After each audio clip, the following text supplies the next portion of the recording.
Hey there, Star Wars fans, and welcome to Screen Rant. My name's Greg Elliott, and we all know the lightsaber, the weapon of a Jedi Knight. Not only is it an elegant weapon for a more civilized age, but it also looks cool as hell, too. But did you know that early on in the development of Star Wars, Stormtroopers were also supposed to carry lightsabers as well? Yeah, it's true. In early drafts of Star Wars, lightsaber use was originally supposed to be much more widespread, and they were supposed to be used by not only just the Jedi, but both the Rebel and Imperial soldiers too. Conceptual designer Ralph McQuarrie even drew this great image back then of a stormtrooper wielding one, but ultimately, George Lucas decided to cut down on the lightsabers to make them more unique, eventually rationalizing that they were only able to be used by prominent Force users like the Jedi or the Sith. Or Finn too, I guess. But that said, there are a few instances here and there of stormtroopers actually carrying the weapon. Now I know it's no longer canon, but back in 2005, issue number 85 of Star Wars Insider featured a short story called A Two-Edged Sword, which featured a group of lightsaber-wielding stormtroopers that were clones of the Dark Jedi known as Sakuis. So, who's Sakuis? Well, I'm glad you asked. According to the old canon, Sakuis was a hand of Emperor Palpatine, and he commanded the Imperial Commando Special Unit, a unit tasked with hunting down Jedi and deserters. On one occasion, Palpatine sent him on a mission to get this, kill Darth Vader. Palpatine did it knowing that he would fail, intending it more as a test for Vader, and Sakuis actually knew it too, but went anyway to demonstrate his loyalty. And as Palpatine predicted, Vader killed him, but not before taking swabs and cell samples from him to be used for cloning.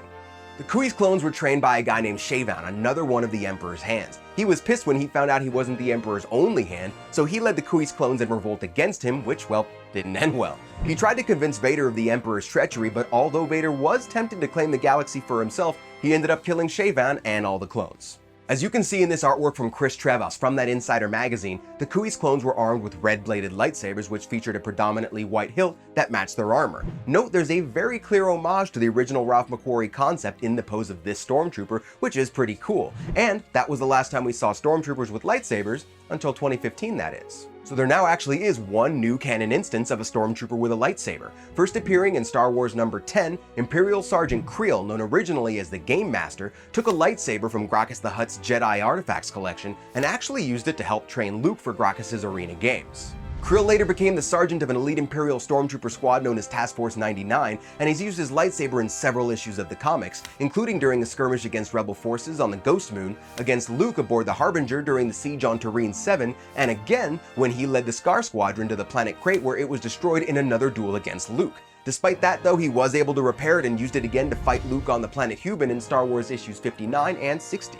So while there's not a lot of precedent for stormtroopers carrying lightsabers, it was part of Star Wars' original plan, and it has been a thing one or two times since then. And with Kylo Ren's new Sith Troopers coming in The Rise of Skywalker, it's definitely possible that it could happen on screen before Star Wars Skywalker Saga is over. Hell, if Finn can use one, I'm sure that the Sith Troopers could give us a pretty good show too. You know, we'll keep you updated as we learn more about any possible non-Jedi lightsaber use, so keep watching Screen Rant to stay in the loop. Until then guys, I'm Greg Elliott, and I'll see you next time. Peace.